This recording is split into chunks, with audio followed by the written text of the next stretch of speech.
Sebelum pertempuran melawan para skeleton dimulai, keempat anggota Room 10 terlebih dahulu mengadakan sesi pengarahan yang serius. Mereka membicarakan kemungkinan jenis musuh yang akan mereka hadapi. Eto menegaskan bahwa masalah utama kemungkinan besar datang dari sosok yang besar dan kuat. Jika benar itu adalah jenis skeleton, maka kemungkinan musuhnya bisa berupa skeleton general, skeleton king, atau bahkan arch skeleton. Selain itu, ada pula kemungkinan bahwa monster atau hewan yang telah mati seperti beruang bisa bangkit kembali dalam wujud skeleton. Namun, menurut Eto, ancaman terbesar di antara semua itu adalah arch skeleton karena makhluk tersebut kebal terhadap serangan sihir. Hal ini menjadi masalah besar sebab serangan tebasan juga tidak efektif terhadap skeleton. Situasi ini membuat Niels dan Amon berada dalam posisi yang sulit karena senjata utama mereka hanyalah pedang. Ryo lalu mengusulkan strategi lain, serangan menggunakan pukulan berat seperti palu besar. Usul ini langsung disetujui oleh Eto, yang menekankan bahwa serangan menghantam akan jauh lebih efektif. Dengan demikian, rencana mereka ditetapkan. Ryo akan menggunakan kemampuannya untuk melumpuhkan gerakan skeleton, sementara Niels dan Amon akan menghantamnya dengan kekuatan penuh.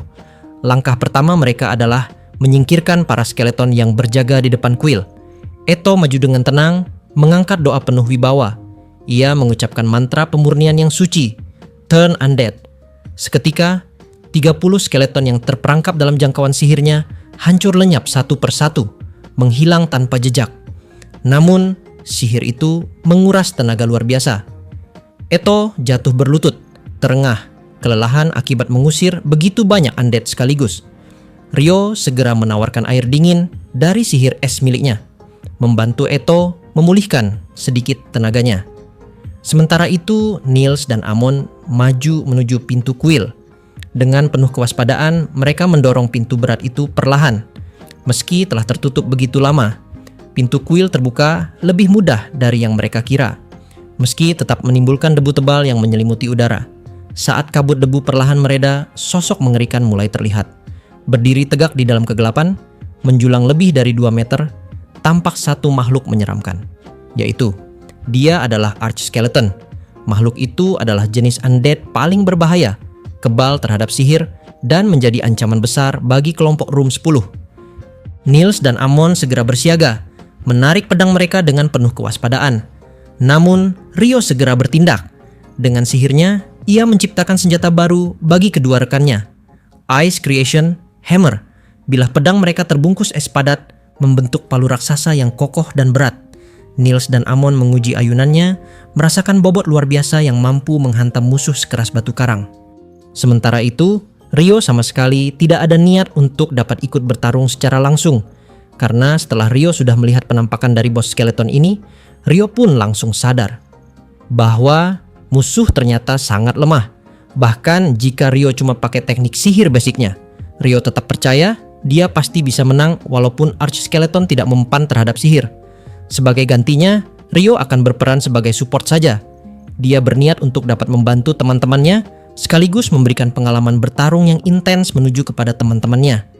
Di momen itulah, Ryo segera menyiapkan medan pertempuran yang ideal bagi mereka. Ia menciptakan dinding es, Ice Wall 3, untuk membatasi jalur agar arch skeleton tidak bisa melarikan diri. Setelah itu, ia memberi sinyal kepada Guardian Beast untuk melepaskan ikatan yang menahan makhluk tersebut.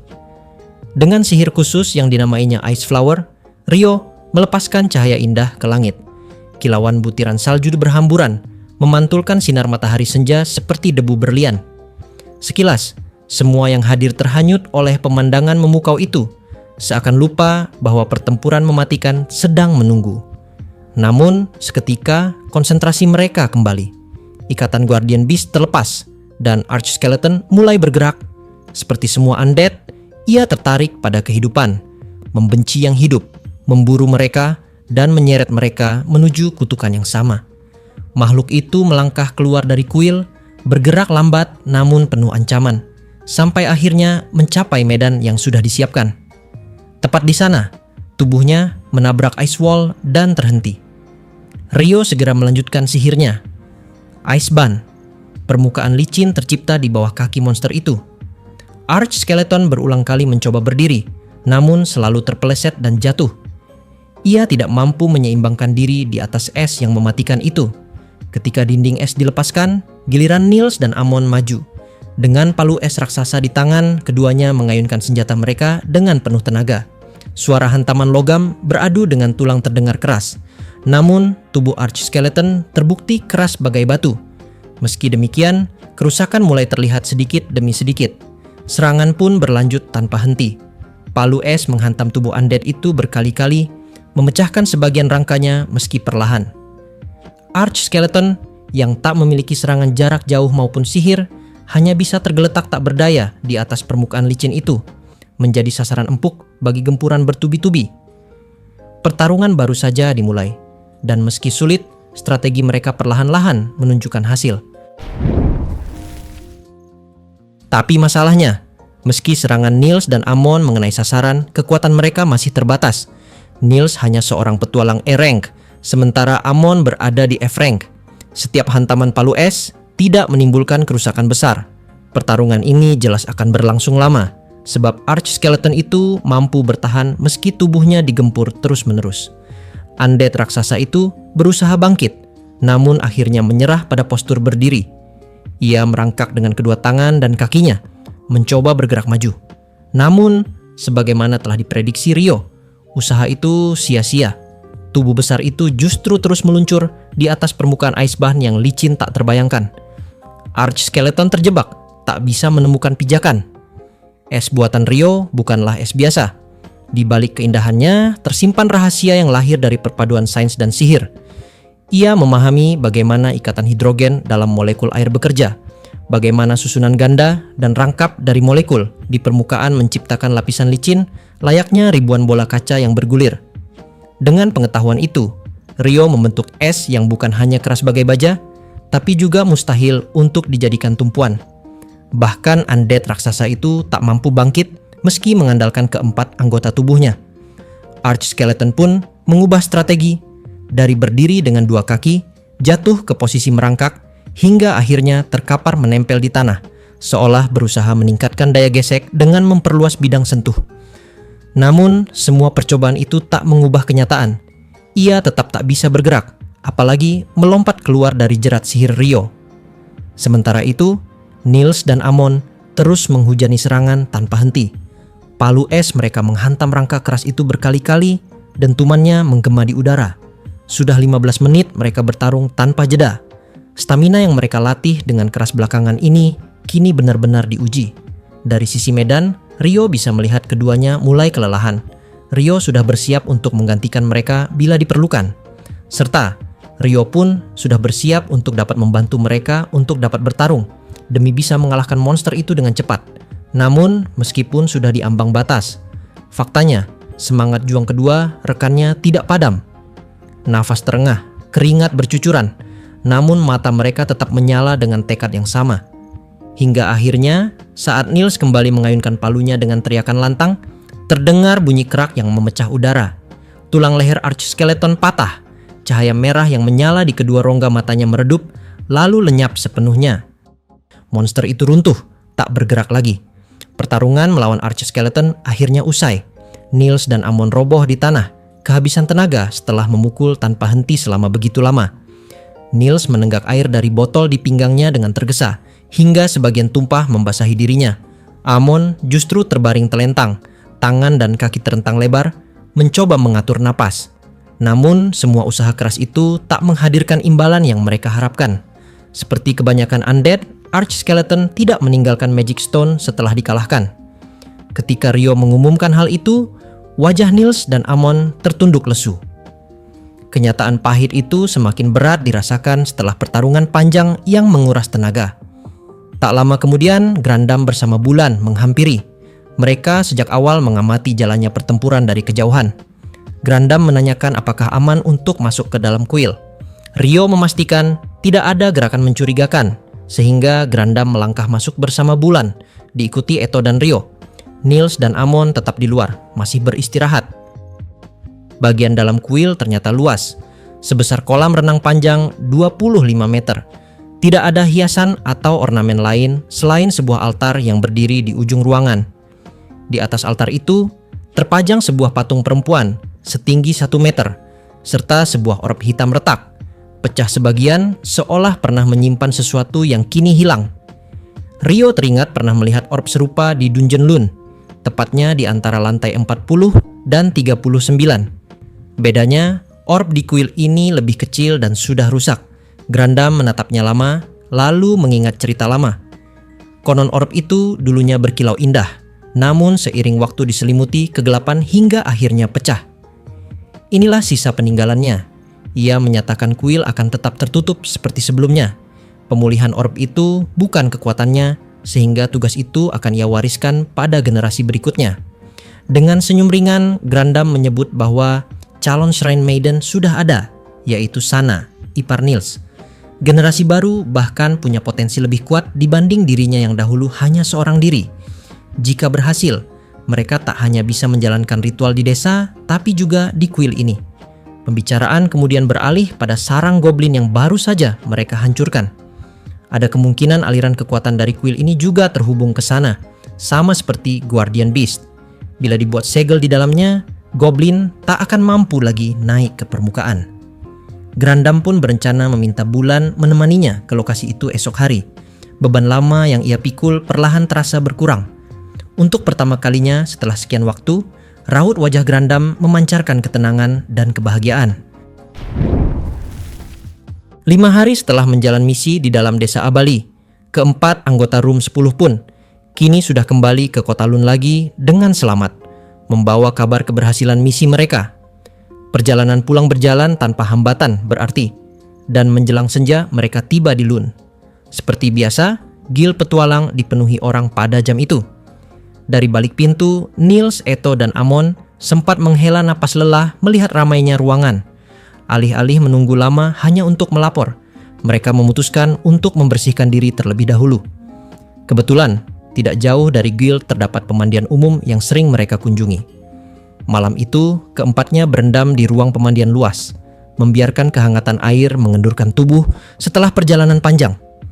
Di sela keheningan itu, Nils dan Eto berbicara dengan nada serius. Mereka menyadari bahwa masa tinggal mereka di asrama Guild hampir mencapai batas 300 hari. Sesuai aturan, setelah itu mereka harus meninggalkannya. Rio sempat salah menebak isi pembicaraan mereka, tetapi akhirnya ia pun menyadari bahwa kebersamaan di asrama tidak akan berlangsung lama. Nils kemudian mengajukan sebuah ajakan. Ia dan Eto berencana untuk menyewa atau membeli rumah setelah keluar dari asrama dan menawari Rio serta Amon untuk tinggal bersama mereka. Amon, tanpa keraguan sedikit pun, langsung menerima tawaran itu. Nils menyambutnya dengan penuh semangat dan Eto pun tersenyum lega. Namun Rio hanya bisa menggeleng perlahan. Ia berniat membeli rumah sendiri dengan tanah yang luas untuk kebutuhan eksperimen sihir dan alkimia miliknya. Nils tampak kecewa, namun ia tidak memaksakan. Eto pun menanggapi dengan senyum tipis, meminta Rio agar tetap bersedia membantu bila suatu hari nanti mereka menerima misi sulit seperti yang baru saja dilalui. Rio mengangguk, memberikan kepastian. Malam itu, keempat anggota Room 10 duduk bersama di kantin Guild hingga larut. Mereka mengenang perjalanan yang telah dilalui, misi-misi yang pernah mereka selesaikan, dan harapan masing-masing tentang masa depan. Di tengah canda, tawa, dan obrolan panjang itu, tersimpan perasaan hangat akan kebersamaan yang telah mereka bangun, meski arah mereka perlahan mulai bercabang. Sore hari setelah kepulangan Room 10 dari desa Abali, Guild Master Hugh McGlass menghadap Tuan Margrave di kediamannya untuk melaporkan hasil misi. Usai memberikan laporan, ia melangkah menuju kantor Komandan Kesatria. 2 pengawal berjaga di depan pintu, dan setelah diberi izin masuk, Hugh menemui Neville Black, sang komandan. Ruangan itu luas namun sederhana, dihiasi meja besar, sofa untuk tamu, serta lemari penuh botol minuman keras. Neville tengah sibuk menulis, meminta Hugh menunggu sebentar. Baru setelah selesai, ia menuangkan minuman untuk mereka berdua, dan percakapan resmi pun dimulai. Topik pertama menyangkut pembelian batu sihir Wyvern. Margrave sudah membeli 1 sebelumnya, dan Hugh mengira itu cukup. Namun, Neville menegaskan bahwa para pengrajin di atelier mendesaknya untuk menambah pesanan. Batu sihir itu langka. Neville bahkan rela menanggung biayanya. Akhirnya, kesepakatan dibuat. Satu batu sihir lagi, seharga 600 juta florin. Namun sebelum Hugh beranjak pergi, Neville tiba-tiba menyinggung nama seseorang yang tak ia sangka. Rio. Hugh terkejut. Apa hubungan Rio dengan para ksatria? Neville menjelaskan bahwa akhir-akhir ini Rio sering muncul di pusat pelatihan mereka. Bukan untuk merusak fasilitas, melainkan bertarung tanding dengan Sarah, instruktur elit yang juga staf kepercayaan Tuan Margrave. Hugh tercengang mendengarnya. Rio, seorang penyihir yang terkenal dengan kekuatan magisnya, ternyata melatih diri dengan pedang, melawan seorang pendekar angin yang tak tertandingi. Neville sendiri pernah menyaksikan langsung. Kecepatan dan ketepatan keduanya nyaris tak bisa diikuti mata biasa. Para ksatria pun terhipnotis, tak mampu berpaling dari duel yang nyaris seimbang itu. Bagi Neville, Sarah akhirnya menemukan lawan yang setara, sesuatu yang tak pernah bisa diberikan oleh para ksatria lain. Ia bahkan mengaku kasihan selama ini, karena Sarah tak pernah bisa mengeluarkan seluruh kemampuannya saat melatih pasukan. Hugh hanya bisa menggeleng, merasa percakapan itu semakin di luar nalar. Bagaimana mungkin seorang penyihir murni seperti Rio bertarung dengan pedang melawan pendekar sehebat Sarah? Akhirnya, keduanya berhenti berdebat. Neville hanya berharap Rio terus berlatih bersama Sarah, karena duel mereka mampu membangkitkan semangat para ksatria yang menyaksikan. Hugh mengangguk berat, menyimpan rasa bingung sekaligus kagum dalam hati. Gampangnya cuy, obrolan dari Neville dan juga Hugh sama sekali tidak nyambung. Di satu sisi, Neville menganggap bahwa Rio adalah swordsman, hingga menurutnya dia terlihat cukup kagum dengan kemampuan berpedang dari Rio, yang mampu membuat Sarah justru malah mengeluarkan semua kekuatannya, bahkan Sarah pun sampai serius berlatih sekuat tenaga. Sedangkan di sisi lain, Hugh pun juga terkejut. Hugh pikir Sarah dan Rio berlatih adu kekuatan sihir. Karena faktanya, Rio adalah penyihir. Namun setelah tahu bahwa Rio ternyata berlatih pedang, Hugh pun otomatis langsung terkena mental. Hingga pada akhirnya Hugh dan Neville sama-sama sepakat bahwa mereka tidak perlu melanjutkan perdebatan ini lagi, karena Rio memang orang yang abnormal sekaligus terlalu menyeramkan untuk dapat dibahas. Setelah meninggalkan ruang komandan ksatria, Hugh Meglas berpapasan dengan Sarah di lorong menuju keretanya. Perempuan itu terlihat ceria, auranya seakan memancarkan kehangatan yang tak biasa. Hugh menyapanya, dan Sarah membalas dengan ramah. Ia pun dengan ringan mengakui bahwa dirinya memang sedang rutin melakukan sparring bersama Rio, bahkan sudah mendapat izin langsung dari sang Margrave. Hugh mengingatkan bahwa Neville menilai duel mereka justru mampu membangkitkan semangat para ksatria. Mendengar hal itu, Sarah tersenyum lebar penuh kegembiraan. Senyum itu begitu terang dan memikat hingga Hugh nyaris terbawa pesona yang sama berbahayanya dengan pedang tajam. Ia cepat-cepat mengalihkan pandangan, teringat pada insiden beberapa waktu lalu ketika cucu Margrave, Alfonso Spinazzola, mencoba memaksakan kehendak pada Sarah. Akibatnya, ia justru berakhir dengan bahu remuk, peringatan keras akan betapa berbahayanya meremehkan perempuan yang satu ini. Sebelum berpisah, Sarah sempat menawari Hugh untuk ikut berlatih di pusat pelatihan. Ia menekankan bahwa ada para priest dan acolyte di sana yang mampu menyembuhkan hampir semua luka, jadi tidak perlu khawatir. Namun tawaran itu hanya membuat Hugh semakin gelisah. Sambil menyaksikan sosok Sarah melangkah menjauh, ia berbisik lirih pada dirinya sendiri, menolak dengan halus. Ia tahu betul, dirinya tak ingin sekalipun menjejakkan kaki di arena duel yang penuh bahaya itu.